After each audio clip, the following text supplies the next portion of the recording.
Video শুরুতেই দেখা যায় ৮,০০০ প্রশিক্ষিত আনসালিড যোদ্ধা পাওয়ার জন্য প্রথমবারের মতো ড্যানেরিস নামের মেয়েটি তার নিজের ছোট্ট ড্রাগনকে লেনদেনের জন্য সামনে আনে। মনে রাখতে হবে, একটি ড্রাগন গোটা এক দেশের শক্তির সমান, কিন্তু ড্যানেরিস সেই ড্রাগনটিকেই তুলে দেয় দাস ব্যবসায়ীর হাতে। দাস ব্যবসায়ীও প্রতীকী ক্ষমতার চাবিকাঠির একটি চাবুক ড্যানেরিসের হাতে তুলে দেয়, যা আনসালিডদের ওপর সম্পূর্ণ কর্তৃত্বের প্রতীক। চাবুক হাতে পেয়ে ড্যানেরিস মাথা না ঘুরিয়েই হাঁটা শুরু করে, আর এরপর সে সামনে দাঁড়িয়ে থাকা আনসালিড সৈন্যদের দিকে চাবুক উঁচু করে নির্দেশ দেয়। অবাক করা বিষয়, আনসালিডরাও তার আদেশ অক্ষরে অক্ষরে পালন করতে থাকে।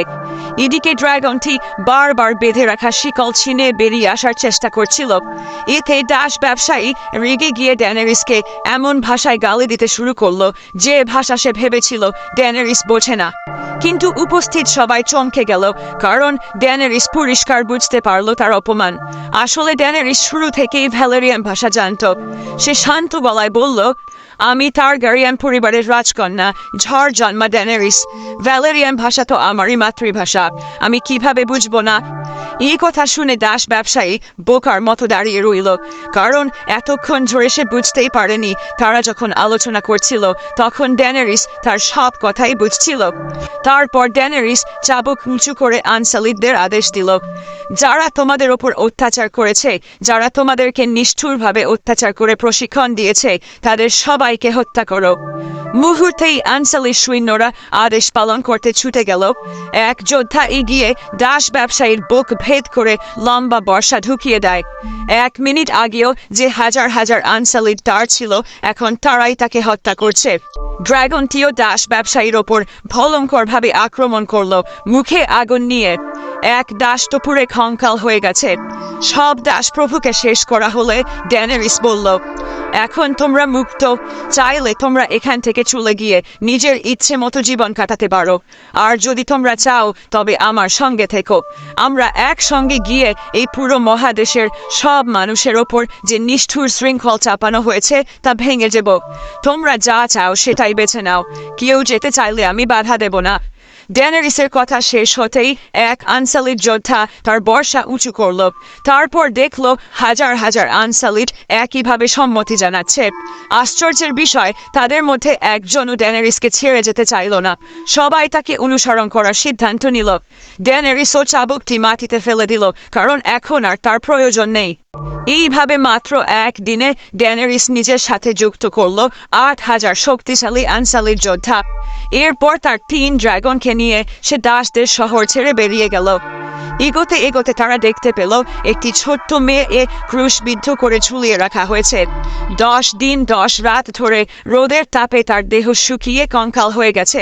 তার গলায় দাসের লৌহ শৃঙ্খল ঝুলছে, আর এইরকম করে প্রতি 1 লিগ পথ পর পর একটি শিশুকে এমনভাবে ক্রুশে ঝুলিয়ে রাখা হয়েছে।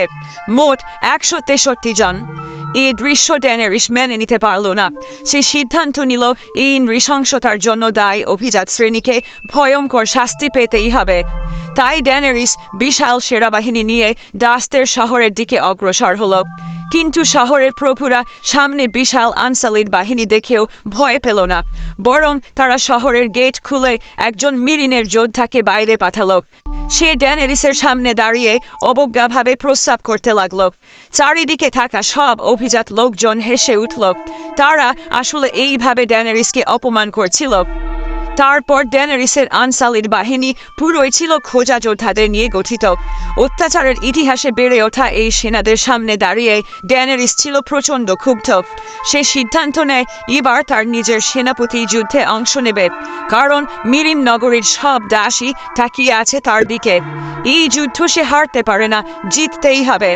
ঠিক তখনই দারিও এগিয়ে এসে বলল, আমি তোমার হয়ে এই যুদ্ধ জিতব, আমার রানী।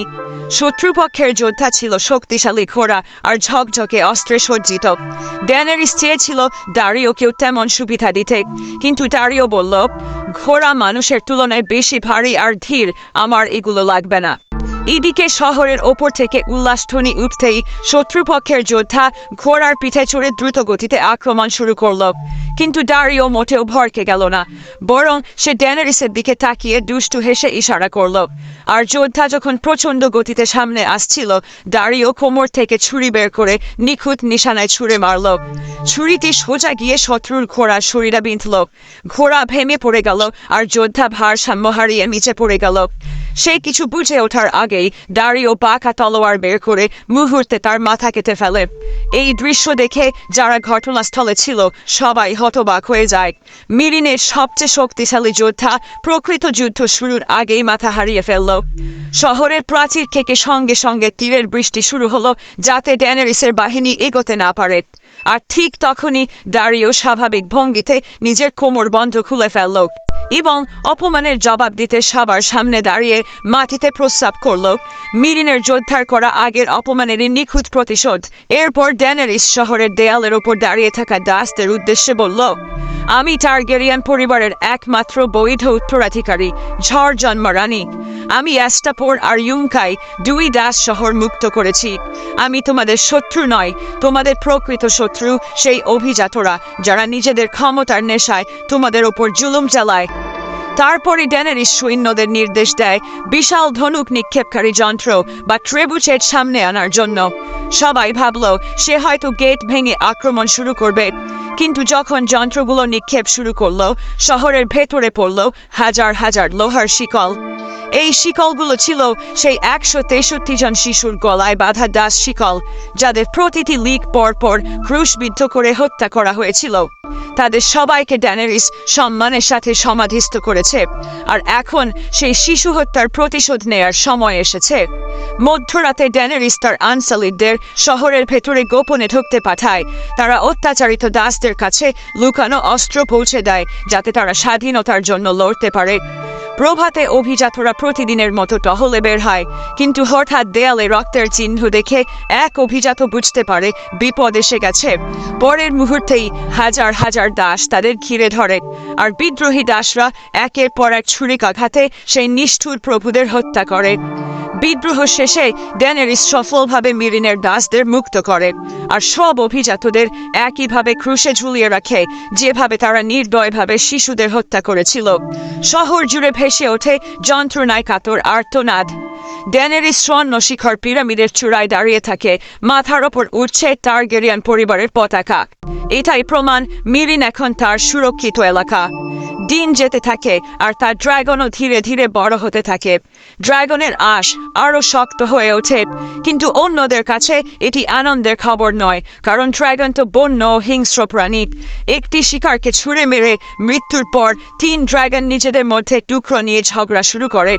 ড্যানারিস বুঝতে পারে তার 3 ড্রাগনের আসল স্বভাব প্রকাশ পেতে শুরু করেছে। নিয়ন্ত্রণে রাখতে না পারলে এটা বিপর্যয় ডেকে আনতে পারে। কিছুদিন পর এক ছোট ছেলে আর তার বাবা নদীর ধারে ভেড়া চড়াচ্ছিল। হঠাৎ আকাশে দেখা দিল ড্রাগন তার বিশাল সিলুয়েট আকাশ ঢেকে ফেলল। ভয় পাওয়া ভেড়ার পাল ছুটে পালাতে থাকে। ড্রাগন আগুন দেয়, তারপর একটি ভেড়া ধরে গর্জন করতে করতে উড়ে যায়।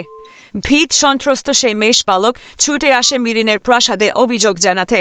ড্যানারিসের সামনে এসে সে তার কাপড় খুলে দেখায়। মেষপালক যখন তার হাতে ধরা কাপড় খুলল, ভেতরে ছিল ড্রাগনের আগুনে পোড়া একটি ভেড়া। ড্রাগন পুরো ভেড়ার পালে পুড়িয়ে ফেলেছিল।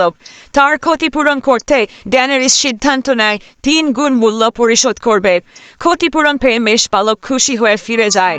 কিন্তু এরপর আর একজন সাধারণ মানুষ কাঁদতে কাঁদতে সামনে আসে। তার হাতের কাপড়টি খুলতেই দেখা গেল ভেতরে আছে 3 বছরের একটি ছোট শিশুর দগ্ধ দেহের অবশিষ্ট হাড়। সে খেলতে খেলতে ঠিক ভেড়ার পালের কাছে গিয়েছিল, আর ড্রাগনের আগুনে পুড়ে সেখানেই মারা গেছে। এই দৃশ্য দেখে ড্যানারিসের মনে হলো সে এখন আর নিজের ড্রাগনের ওপর কোনো নিয়ন্ত্রণই রাখতে পারছে না। তাই সে সিদ্ধান্ত নেয় নিজ হাতে ড্রাগনকে বন্দী করবে।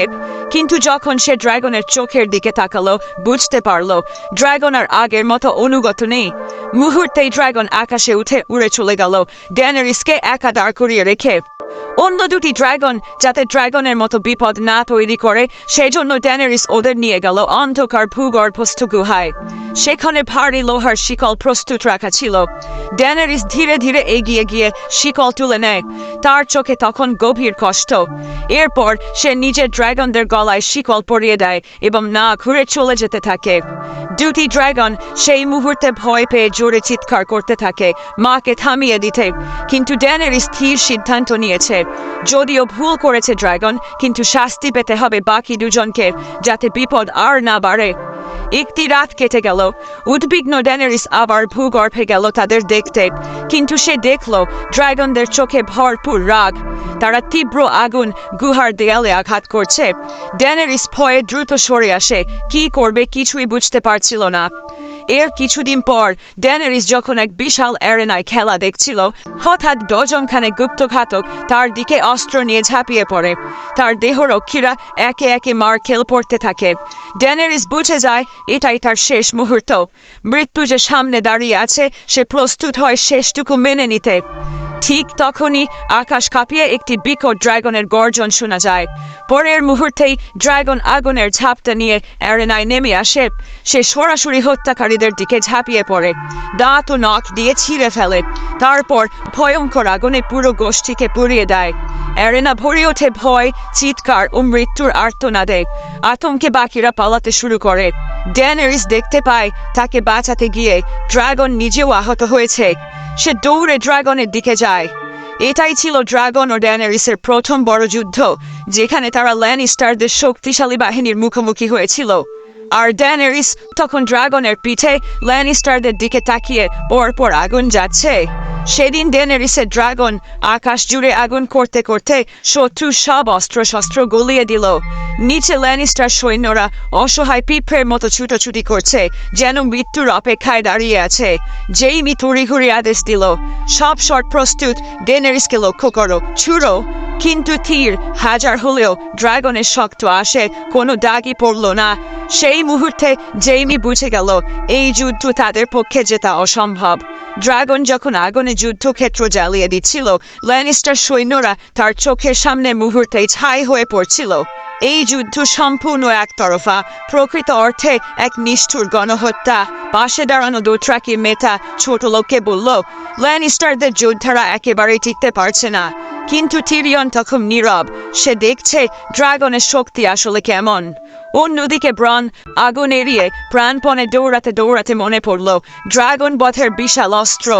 একজন শত্রুকে কাবু করে সে ক্রসবো খুলে বিশাল তীর লোড করলো। প্রথম তীর ড্রাগন এড়িয়ে গেল। ব্রন আবার লোড করলো। এবার সুযোগ হারালে আর সময় মিলবে না। ড্যানারিস ঠিক তাকে দেখে ফেলার মুহূর্তে ব্রন দ্বিতীয় তীরটি ছুঁড়ে দিল, সরাসরি ড্রাগনের ঘাড়ে গিয়ে বিঁধল। ব্যথায় ড্রাগন গর্জন করে নিচে ধেয়ে গেল। সবাই ভাবল এবার সে ভেঙে পড়বে, কিন্তু মাটি ছোঁয়ার আগেই ড্রাগন ভারসাম্য ফেরাল। তারপর রাগে ফুঁসে আগুনে পুরো অস্ত্রযানটাকে গলিয়ে দিল। ব্রন অল্পের জন্য লাফিয়ে বাঁচল।